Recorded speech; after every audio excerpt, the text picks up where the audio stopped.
Hi, I'm Simon. I'm from Brandon, and I'm Sophie and I'm from Brandon.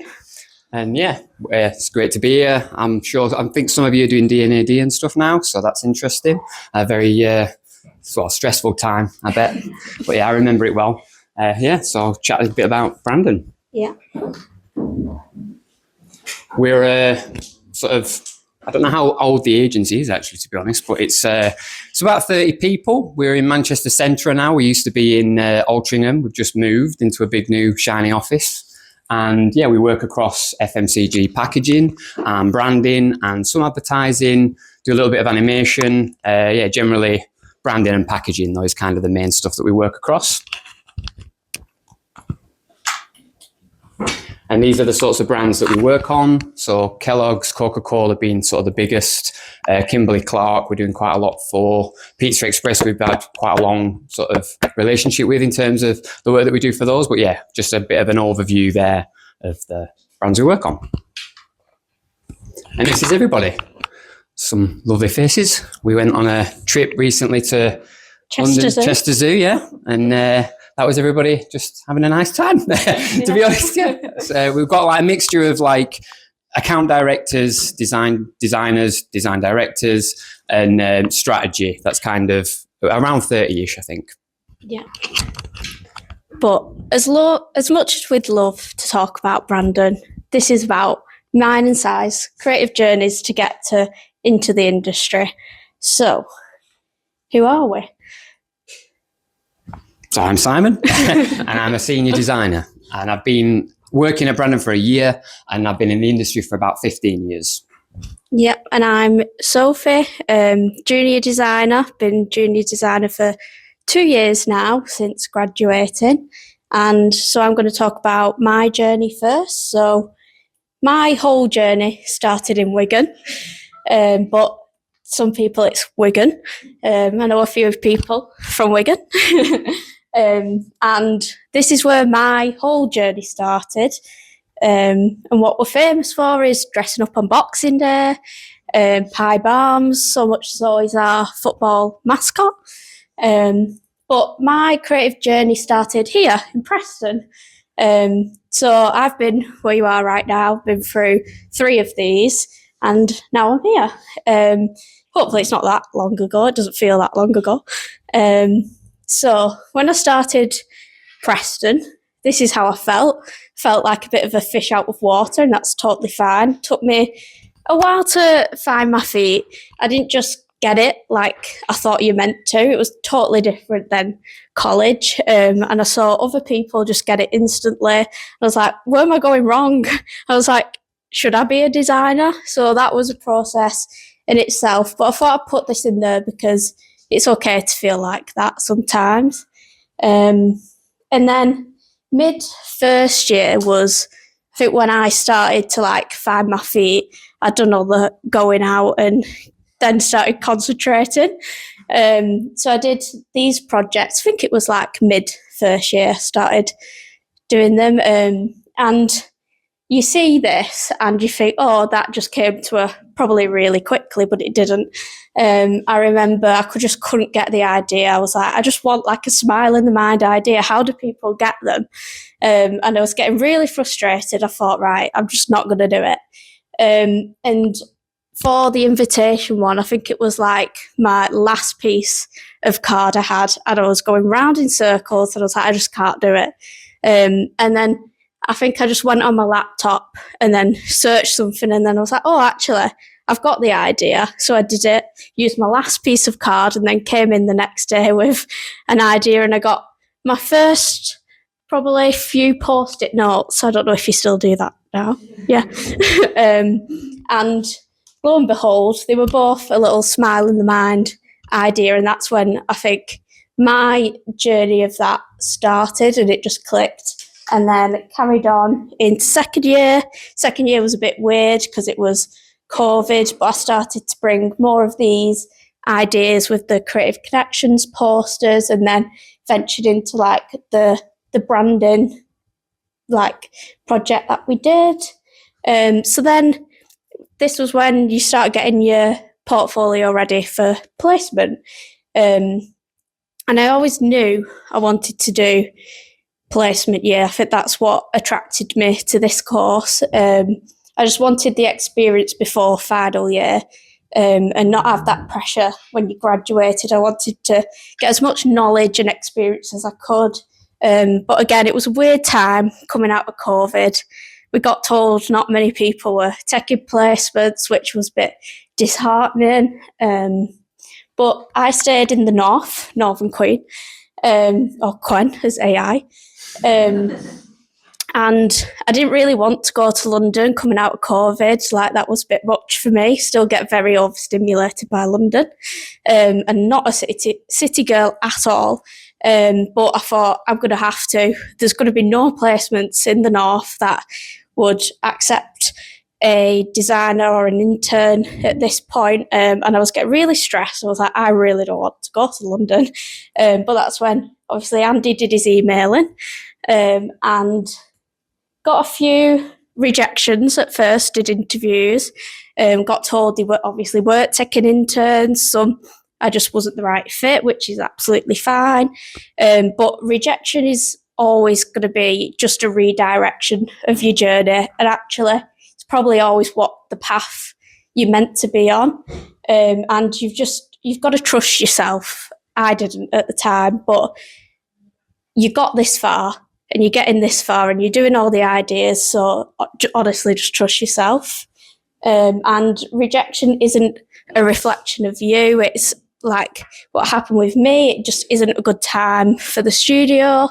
Or you just aren't the right fit. That's fine. You won't fit in everywhere you go, but don't dim yourself. And so sent my portfolio over to a few, had interviews, got rejected, and then sent my portfolio to Brandon, and lo and behold, it was these projects, the frustrating projects which spent late nights on, and this was, I think, the invitation one. I got told the other day was the one where our creative director at the time was like, yeah, get her in. Didn't have an interview, they just emailed me and was like, we want you to come in for a couple of months.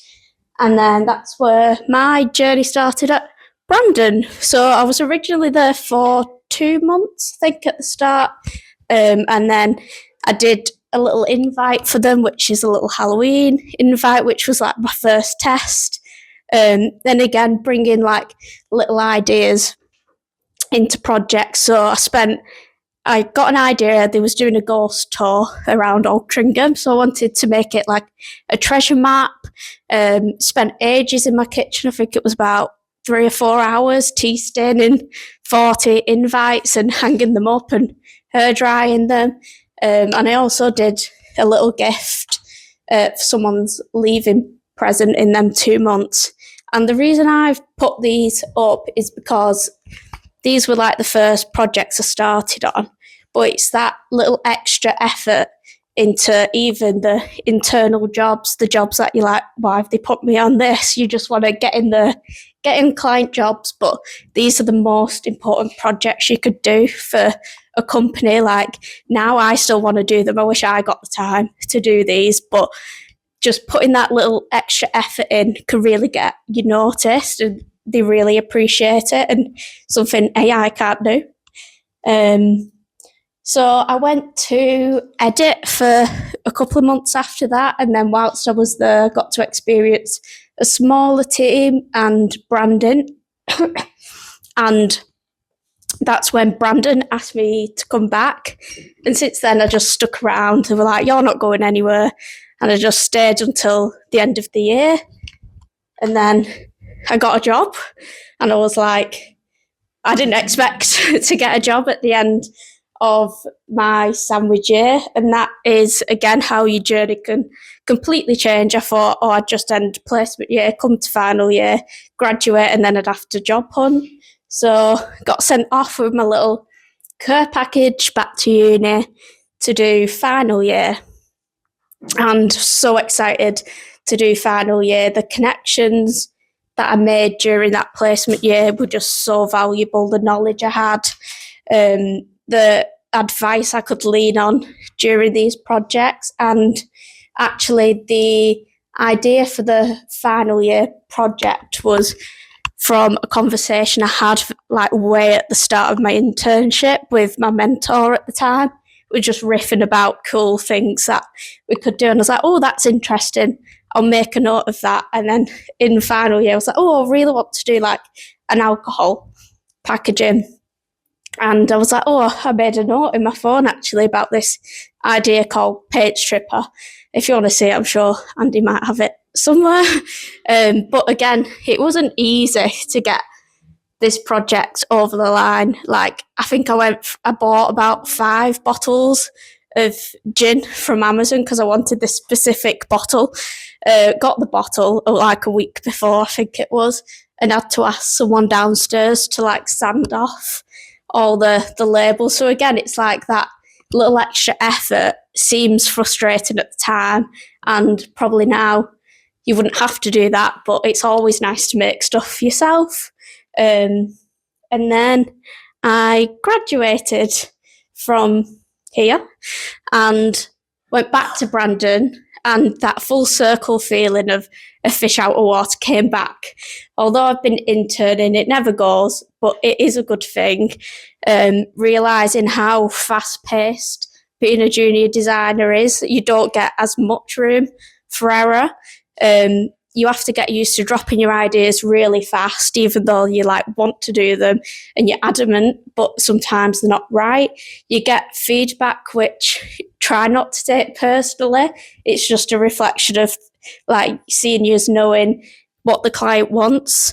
But it's also very varied and very exciting, which I loved. And a little bit of advice that I would give to myself when I was starting now, and what Andy's probably drilled in everyone, is ideas are what get you noticed. And no matter what project you do, there's always room for an idea, whether it's an internal job, whether it's just like a little like scribble, like.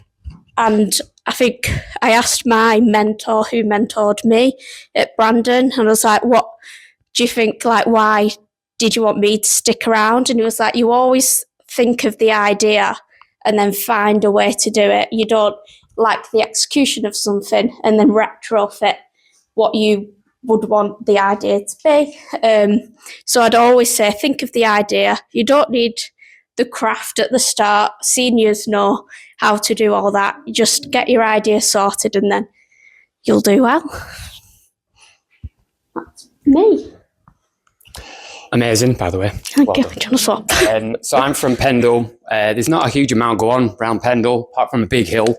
That's sort of the main thing. And then there's some witches that used to come from there, apparently. So that's like another thing. But yeah, I come from there. And I went to university in Newcastle. It's actually called Northumbria, the university I went to. But yeah, I mean, I loved the city. I thought it was a great place to go to university, and a lot of fond memories up there. And just like Wigan, apparently it's from sort of, well, famous for dressing up. So is Newcastle, really. And that was my time at Newcastle. I sort of did a lot of that. That sort of sums up my time, I think, at uni quite well. But other than that, I also did a lot of work. And I loved it. I loved being at university. I feel like it was the first time that I like really just explored every idea that you could possibly get. You've got like the ability to sort of, essentially just do whatever you want. And I did that. And I feel like when I look back on this work now, I'm really proud of like how just sort of some of the projects that I did, I thought was really, really good actually. And like the effort again, just on the sort of pineapple one there that I did, it was for an advert for PJ Smoothies, and I made those scaffolding out of piano wire. So there was no AI then, it was all kind of just do it yourself. And I sort of did that. And then the War Is Not a Game piece, that was my final year piece. Again, laid all the soldiers down and took a photograph of it. I mean, I could have photoshopped them all, but I thought it would be a way better story if I sort of went and did that. So there's some of the projects that I did when I was at uni. And then from there, sending sort of CVs out and whatnot, I went into the industry, and my first placement was actually through winning a competition at university, and I went to Taburn, which was in Edinburgh, which was really cool. I mean, first time I'd ever been in an agency before, very different, felt like sort of like that, really, to be honest, like putting fires out and people putting fires, sort of very crazy. I've also put this in as well, just because of the fact that I was staying in a hostel when I went to Taburn, and I nearly burnt the hostel down. So yeah, don't do that if you go on a placement either. That's not a nice thing to do. But yeah, then I went to Elmwood after I'd graduated from university for a 2-week placement, and that was really cool. Like, I learned a lot from just being there, and I think, to Sophie's point, like when you're on a placement, it might feel a little bit like you're getting the sort of rubbishy jobs, but actually spending the time and really sort of putting as much effort in as you can to those kind of jobs, I don't think you can sort of value that as much. And as a designer, that's exactly what you want to see from somebody on a placement. You want to see them putting the effort in. You don't necessarily you don't need to sort of come up with the best idea. It's just about putting the effort in and showing that, really. And then from there, it was a similar sort of time, not COVID, but it was like a financial crash at that time. So there wasn't a huge amount of jobs going on. So I decided to just apply for kind of a job that came up, which was a web design agency called Foundry 34. And if I'm honest, I hated it. I mean, I took it because I wanted to get into the industry, but doing web design wasn't something I wanted to do.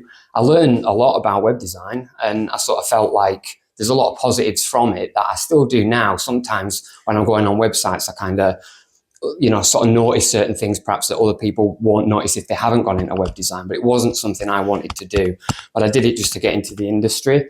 And then after a year of that, I started to feel a little bit just not happy about that job and kind of didn't really want to be there. So I applied for a job in London, trying to kind of move away and see what I could get. And a company called Manale Tattersfield, which was quite a famous company at the time, sort of really famous designer called Marcello Manale used to sort of be the creative director there. And I basically just sent a CV down. They had an opening, a job. And I sent my CV, and yeah, I got the job, and it was all university work. I didn't really put much of the web design stuff that I did. But I got the job, and I was amazed. So I went down to London, and I absolutely loved it. I'm actually still on the website for some reason, to be honest. I don't quite know why. There I am. But yeah, I mean, I've not been there for years, but that was my first job. And yeah, I could not sort of give that company more kudos, really, just for the sense that we did a lot of different things with branding, we did packaging, advertising. I kind of learned the basics of a lot of the stuff that I do now. And without that agency, I wouldn't be where I was now, where I am now. And then after that, I moved to quite a few different agencies in London. I went to OPK, Bulletproof, Bloom, freelanced for a bit, and then now I'm at Brandon. And I've been fortunate enough to work at some of these really big agencies and learn a lot from them. And I feel like the piece of advice I'd give from that is just, that was through working hard through that sort of beginning phase to then go to these bigger agencies. And I feel like that, yeah, that's kind of where it's got me. And the work that I've worked on through those companies have been like really cool. Like I look at this work now and I'm really proud of this. Like, some of the bigger ones, Pop Chicks and Pizza Express, I've done at Brandon. It's been a really cool journey, and I'm still on that journey now, still learning. So yeah, I think just keep at it. What's the point of all of that is that every journey is different. I think we're both kind of been through our own journeys, and it sort of takes time. But yeah, essentially, that's not a bad thing. I think that's one of the bigger points, is actually your unique journeys make unique designers, and that equals unique ideas. And ultimately, that is what every agency wants. They want the unique ideas. And I think if everybody had the same journey, then you wouldn't have a unique idea. And I think that's what makes good design agencies as well, is having all the different people from all the different places and all the different experiences, adding their ideas into the mix. And that's what you get at the end. And then design projects are also unique journeys in themselves. So we've got a project to share with you, which Sophie worked on. Yeah. So you've maybe seen Fabulosa on LinkedIn, on Brandon's page, and you've probably seen something like this, which it was such a fun project to work on, and it obviously looks so fun. But we're going to give you a sneak peek behind the curtain to the creative journey that you get to one of these end products. So what about the journey? So at Brandon, we start it pretty much like this. These are all our standard stages of what you go through in a project. So start distilling the brief, you get strategy from our strategists, and this is probably how you'd want the project to run. But sometimes, obviously, can get a bit like this, and the client changes their mind, or they just don't know what they kind of want at the start, and then it's our job to obviously go back and fulfill the client wish. So we start off as, what does using Fabulosa say about a person? And I don't know if anyone knows who Fabulosa is, but if you don't, just research them after. So they're a cleaning brand, and they're competing against like Dettol, Astonish, Method, which are very like scientific in their approach to how they come about the cleaning brand. So like protecting your family, keep it clean. I'm doing a bit for like planet, being sustainable. But our first job was to find out who is Fabulosa. So a lot of strategy work went into this, and it was through just looking at random reviews of how people use Fabulosa. And I think when we looked at all these, we was like obsessed with cleaning, and we knew this about the Fabulosa client, like from TikTok and stuff, but it was the comment highlighted in pink where it's going to end in divorce when you receive a box full of cleaning products that smell absolutely gorgeous. And you think, how can I just present this to seniors to be like, that's the idea? Like you just think, oh, I need to come with like sketches of what this could be. But I just went in with a quote, and it was all about these people who are cleaning, but they're that obsessed with Fabulosa as a product that they keep it away from the like husbands, the family, because they're so ashamed of how much they actually buy. So that started a spiral into what Fabulosa became. And so this was presented. So Fabulosa isn't this. It's not, I work hard cleaning, I don't enjoy it. These people love cleaning and make it fun.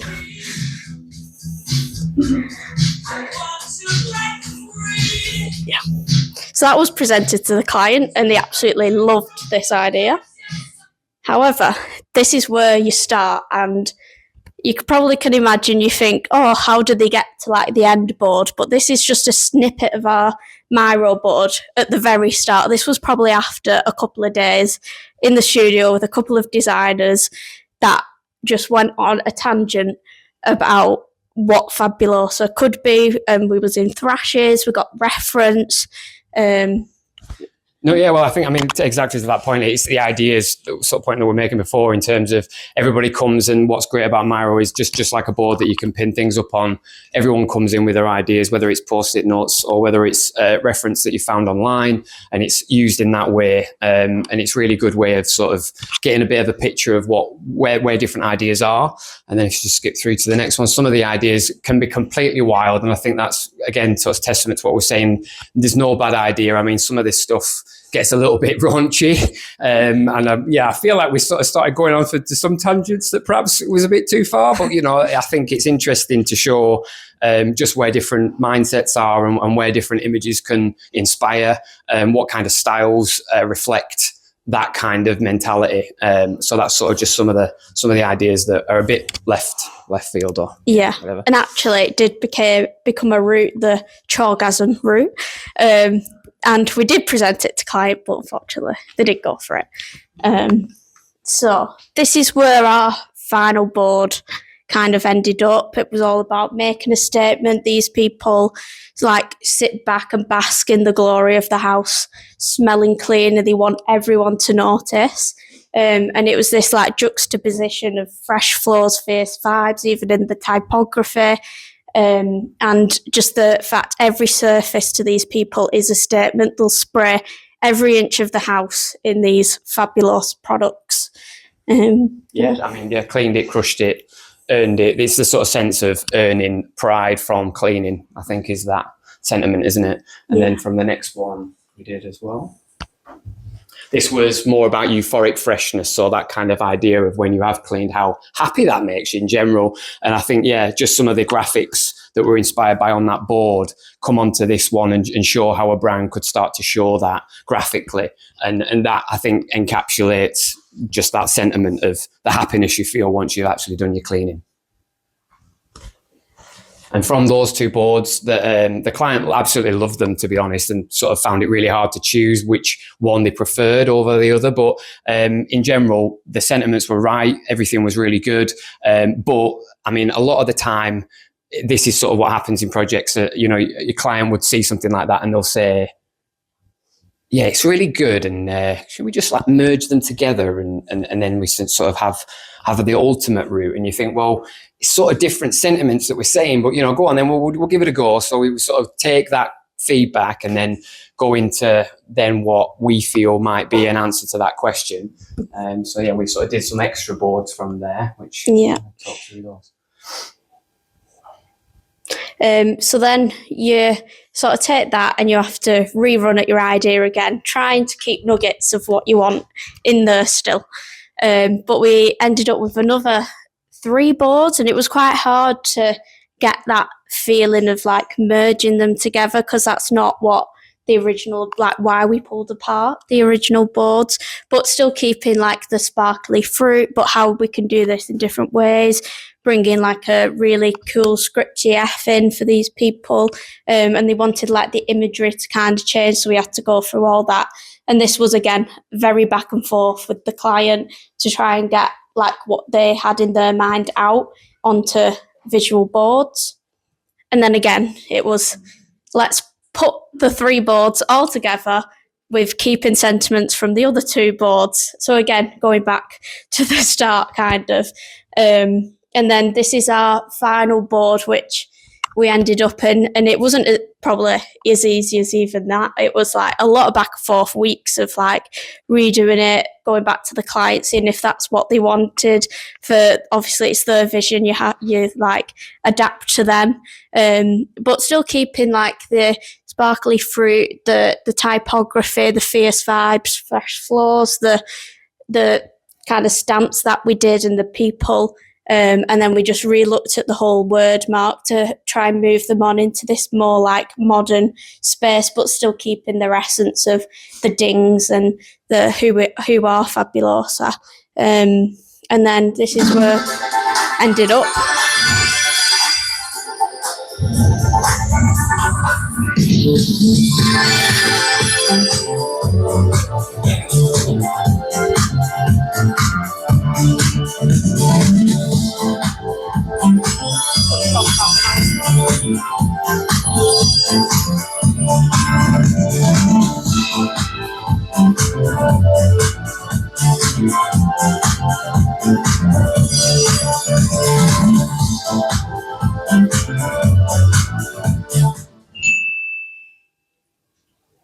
There we go. So that was the sort of general look and feel, and then we've developed obviously all of these fruit cameos based on that style. And I think just to go back to that that sort of decision of how to then get the client onto the right track and how to get us onto the right track as well was that it is essentially a relationship. And every project that you go through, you're discovering things just like the client is, and you've got to bear in mind things that they want, because it's their product at the end of the day. So I think that's really what it is. Every journey, every project that you go through, you need to try to make sure that you're answering the questions that they're asking, but also trying to. And I think it's an interesting journey every time, but we've got there, and I think it sort of shows that we've sort of worked together and created something really special that's very different from a lot of different projects that you find on market. A bit of motion. And then the whole visual board at the end again, just to show how we got there. Like Si was saying, it's a process. Sometimes you have an idea and you have to get rid of that idea, and it's hard, but you adapt in the end, and you can still bring through your idea. Like I tried to keep my little fruit in, and the whole like tone of voice through the whole time. So that's the journey of Fabulosa. And we're going to end with some advice that we've got along the way, I think, and we've picked up, and from my experience, size experience. So get comfortable being uncomfortable is just to sort of say that unfortunately that is part of I think being a designer. You get feedback that's not necessarily what you want, and sometimes you don't necessarily want to be on a certain project, but unfortunately you sort of have to get comfortable with that, and that is something that you actually ultimately, it's a challenge. Look at it in that way, and you'll go far, I think, if you take that on, and also give it your all when you get something like that. Try not to get too down about stuff, and try not to take things too personally. I think that would be I think if you're not uncomfortable, then you're probably not pushing yourself hard enough. Like, that's something I've learned. I didn't obviously realise that at the start, but you should feel a little bit uncomfortable in everything you do, because that's when you're pushing yourself. And even like how you get ideas, like, don't always go for the first idea, just like keep pushing because you will get there. And I think that leads into like the second point, is ideas. So don't be afraid of your ideas, and don't be afraid to let people know. So I think that was something I really struggled with, obviously, at the start, interning. You feel it's daunting. But I think, like, I was asking people around the studio, and it's like they rely on juniors and people coming out of uni to do that more, thinking outside the box. And don't be afraid to let people in a meeting be like, even if you just have like a quote that was written on whatever it was written on, and that produce like a whole idea. So don't be afraid to just say what you think, because actually, like, we got told by our creative director, it's like they can do the safer route, like push your ideas, just give something new, because you're the one that's always moving with the trends. You're new to this, you're fresh, and just go to a meeting with tons of ideas. Be a sponge, soak up any tips and tricks. So I mean, it goes without saying, every placement I've been on, try and just take it all in, learn everything you can from everybody that you're working with, and even if it's asking advice or feedback or anything like that, it's always good to take everything in as much as you can. Mm-hmm. Be proactive. So this comes back to the point where I was talking about how I was doing like an invite or people's leaving gift. Like, give your all to it, put your little idea in there, because you don't know who's watching, and that's like, anyone could be watching. It could be another opportunity from that. So like, just give it your all, like you would in anything in life. And believe in yourself. I think, it goes without saying it. There's a quote from Dolly Parton there that we use actually in Fabulosa project. It's know who you are and do it on purpose. I think it came across when we were doing that project, we needed to find out who Fabulosa was as a brand and bring it out. And I think it's the same with everybody as well. I think, believe in yourself, find out what it is that you really want, and just go for it. And then, I think that's. And that is us. Thank you very much.